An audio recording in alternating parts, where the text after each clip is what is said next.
Hello everyone, welcome back to the Putra tale. And today, I will be bringing you a horror story titled The Unseen Passenger, Disturbing True Uber Ride. But before we get into the story, make sure you hit that subscribe button and like this video so that I am motivated to upload horror stories every day. And this story, a late-night Uber driver accepts one last ride in the woods of upstate New York. The passenger is a woman who appears out of nowhere and offers strange directions. The journey grows more disturbing by the minute, until it ends in complete silence, with only the dashcam capturing the terrifying truth.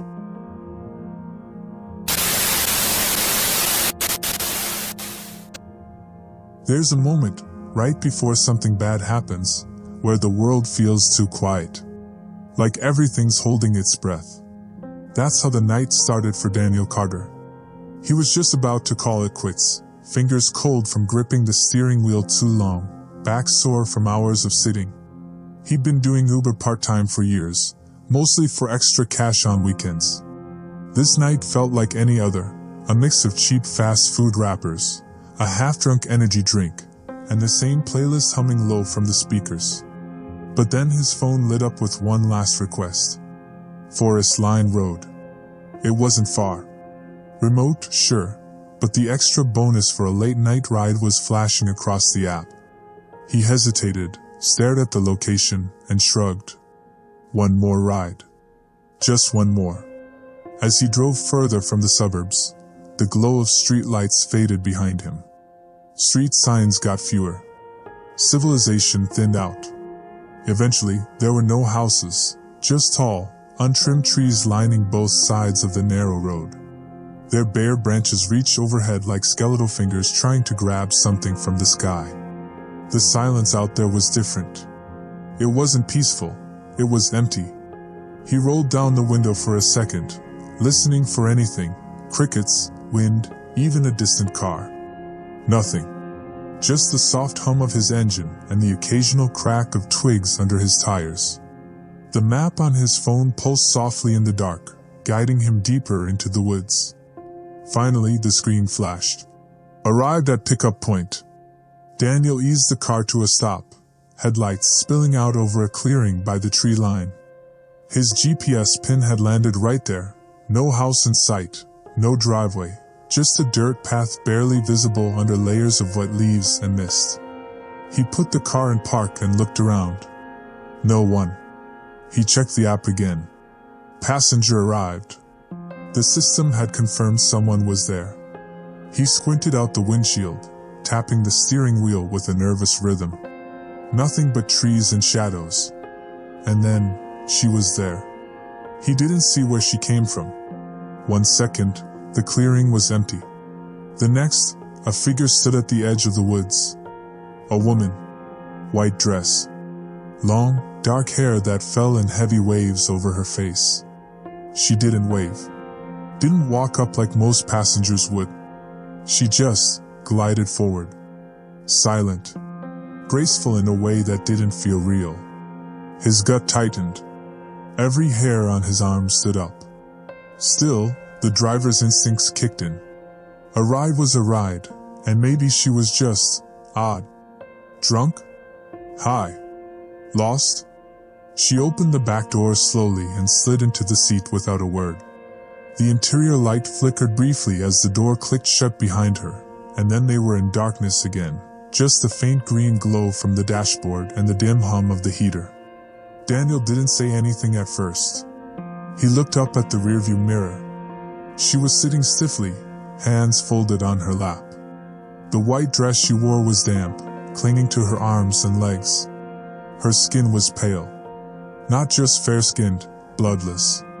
And that hair, it looked like it hadn't been brushed in days, strands tangled and wet like she just stepped out of a river. There was something else, too. The smell. Not bad. Not rot or sweat or anything disgusting. Just old. Like an attic. Damp wood. A whisper of faded perfume, the kind you'd find in your grandmother's closet. And underneath it all, the faint scent of rain, despite the sky being clear all night. He swallowed, trying not to stare. trying not to breathe too deeply. The mirror distorted her just a little. Her features were hidden behind that curtain of hair. She wasn't making a sound. No shuffling. No sighs. Not even a cough. It was like she was holding perfectly still, frozen, like a mannequin in a store window. Something about that silence set Daniel on edge more than anything. He cleared his throat and faced forward again, eyes on the road. But the woods outside felt like they were closing in. The trees had grown thicker, taller, their branches reaching lower, scraping at the roof as he drove. His headlights couldn't seem to cut through the mist ahead. It just sat there, glowing faintly like a veil, refusing to move. He realized he didn't even know her destination. He glanced at the app again, but it just said, "Entered manually." There was no address. No route. That wasn't normal. He shifted in his seat and glanced back through the mirror again. Still there. Still staring straight ahead. Still not moving. His mouth went dry. Then, as if sensing his anxiety, the woman slowly turned her head. Just slightly. Just enough that he could see part of her face behind the strands of hair. Her eyes. They were wide open. Unblinking. Too dark. Like two black marbles sunk deep into her skull. Daniel didn't look back again after that. That ride was only supposed to last 10 minutes. But something about its stretch time made seconds crawl. Every minute felt heavier, like the car was dragging through molasses. The forest seemed endless. The road never curved, never branched. Just a straight, narrow path surrounded by trees that didn't belong in that part of town. Daniel's fingers trembled on the wheel. He didn't know it yet, but this ride would be the last normal thing he ever did. There's something about being in the driver's seat that usually gives you a sense of control. Even when things feel off, even when the night creeps in around you, you still have the wheel. You still decide where to go. But not that night. Not for Daniel Carter. When he pulled away from the forest edge with the woman in the back seat, something subtle had shifted. It wasn't the road or the weather or the hour. It was in the air, how heavy it felt. Like he was breathing in something old. Like the oxygen had weight. He reached for the app to input the destination again, but it just blinked a loading icon, then froze completely. No address. No map. Just a screen stuck in limbo. Then she handed him the paper. No words. Just her pale arm reaching forward, offering a small, crumpled note, almost like she'd been holding it the entire time, waiting for the right moment. Daniel took it without looking back. The paper felt oddly cold in his hand, slightly damp, like it had been pulled out of water. Scrawled across it in shaky handwriting were a few simple directions. Left on Old Mill Road. Right past Miller's Creek. Then straight, until the end. That's it. No city. No zip code. Just those words. He should have stopped right then. Should have pulled over, told her to get out, called the cops, done something. But something about her, about the way the car felt heavier with her in it, made that impossible. So he followed the note. At first, it seemed normal. A rough road with a few potholes, no lights, but still within the kind of places rural Uber rides sometimes go. But then the road started to narrow. The pavement turned to gravel. Street signs disappeared. Even his GPS gave up, displaying only a blank screen and a blinking blue dot. He turned down Old Mill Road. The gravel crunched under the tires, loud against the unnatural quiet outside. Then came Miller's Creek, a shallow dip in the land with a dry stone bed where a small river must have once flowed. Rusted signs leaned to the side, overgrown and faded beyond recognition.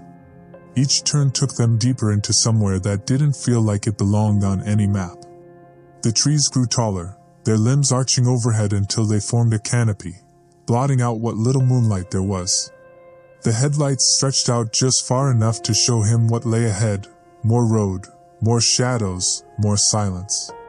The mist outside began to thicken. It clung to the windshield, to the windows, swallowing the high beams in soft, ghostly light. Daniel's hands were tight on the wheel now, knuckles white. His breath had slowed without him realizing, like his lungs were conserving air. Still, no sound from the woman. She hadn't moved. Not once. He kept checking the mirror, even though he didn't want to. It was a reflex, like when you check over your shoulder even though something inside you screams don't. And each time, she was there. Not shifting. Not blinking. Just watching. Her face still partially hidden by her hair, but her eyes had no depth. They didn't reflect light. They didn't shimmer or shine. They just stared back like holes burned into her skin. It wasn't like looking at a person anymore. It was like looking at something wearing a person. The heater started blowing cooler air, even though the dial hadn't moved. A chill settled into the car, threading through his sleeves and down his spine. It felt like driving through a long, forgotten tunnel, like if he stopped the car, he'd never find his way out again. That ticking. The only sound in the car, besides the tires, was the dashboard clock. A soft, steady tick, tick, tick, echoing louder than it had any right to. The kind of sound that starts blending into your heartbeat until you don't know which is which. And then the forest changed. The trees weren't just trees anymore. They leaned too far in. Their trunks were crooked, gnarled like twisted limbs frozen mid-motion. One looked like it had a face pressed into its bark, eyes, mouth, screaming.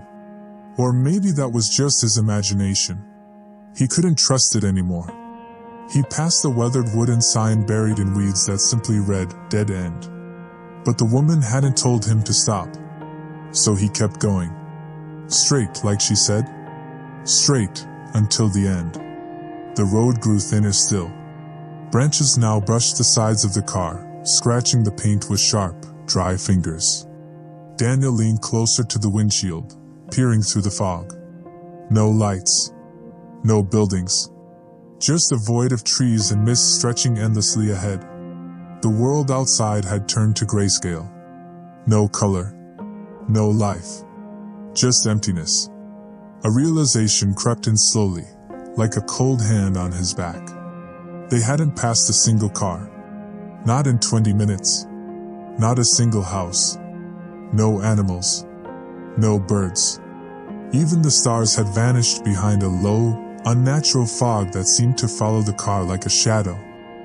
He hadn't realized how fast his heart was pounding until the road ended. There was no guardrail, no barrier, just a sudden, terrifying drop into blackness beyond the clearing. Daniel slammed the brakes and the car skidded slightly on the gravel, the tires crunching to a halt just feet from the edge. The headlights spilled out into the void, but they couldn't touch anything. It was like the light was being swallowed whole. He sat there, hands trembling on the wheel, knuckles white, trying to catch his breath. Then, finally, she spoke. A whisper, barely audible, but it cut through the silence like a blade. "Stop here." He froze. The voice didn't sound right. It was soft, yes, but it had an echo to it. Like it came from somewhere deeper than her throat. Like it wasn't meant to be heard by the living. Without saying a word, without even thinking, Daniel shifted into park. His body moved on its own, as if something else had taken over the simple motor functions. His breath fogged up the windshield, and in the haze, he saw the outline of trees encircling the clearing like sentinels. Watching. Waiting. There were no houses. No lights. No signs of life. Just this wide, empty dead end and that god-awful silence pressing in from all sides. He turned in his seat. She was gone. The back seat was completely empty. No door had opened. No sound had played. There hadn't been a shift in weight, no gust of air, no sign of movement at all. 1 second she was there. The next, vanished. Daniel's mind raced to make sense of it. Maybe she ducked down. Maybe she slipped out quietly. Maybe he missed it in the fog of panic and confusion. But deep down, he knew. There was no way out of that car without a sound. The locks hadn't clicked. The lights hadn't turned on. She didn't leave. She had disappeared. And with that came something worse, the undeniable feeling that she wasn't gone. Not completely. That she had simply moved. He felt it, a presence behind him, just out of sight. That electric sting in the back of his neck, the one you get when someone's standing too close, breathing down your spine. He didn't turn around again. Couldn't. He just hit the gas and tore out of there, wheels kicking up gravel and dust behind him. The road didn't look the same on the way back. He didn't remember the sharp turns or the twisted tree limbs that clawed at his side mirrors. But he drove like hell. Like something was chasing him, crawling just out of sight in the rearview mirror.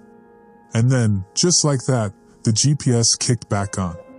He was on a main road again. Streetlights reappeared.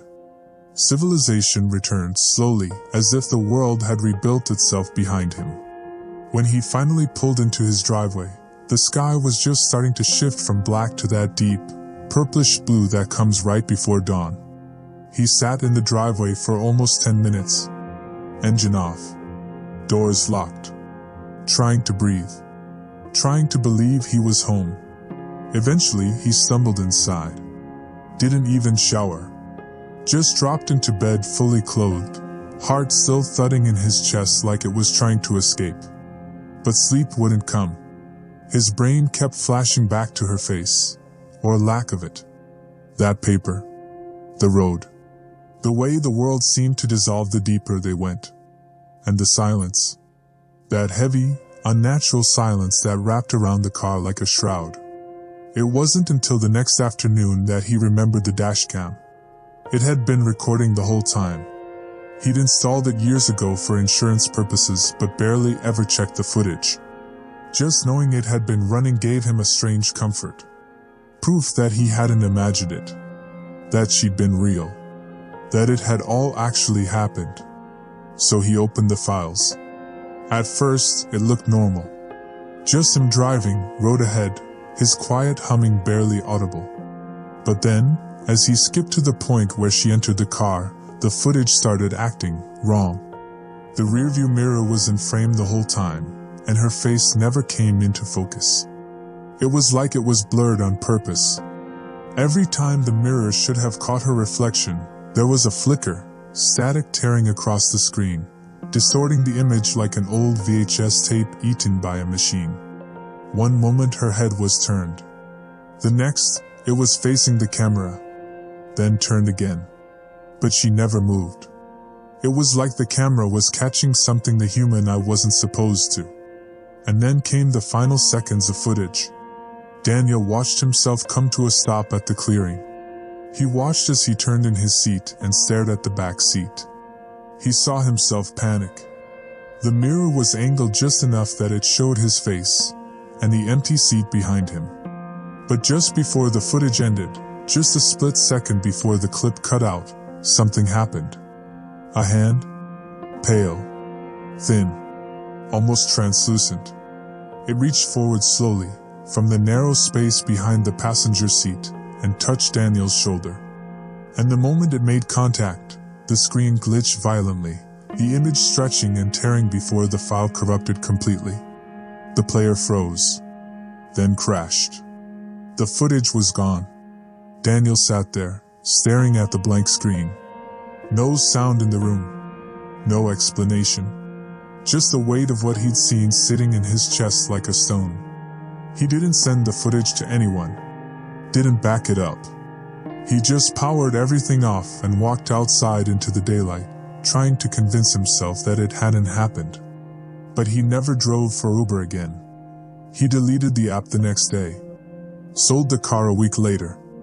And to this day, no one has been able to find out who the woman was. No trip record. No passenger profile. No GPS trail showing that road ever existed. Just a timestamped clip. A flicker of static.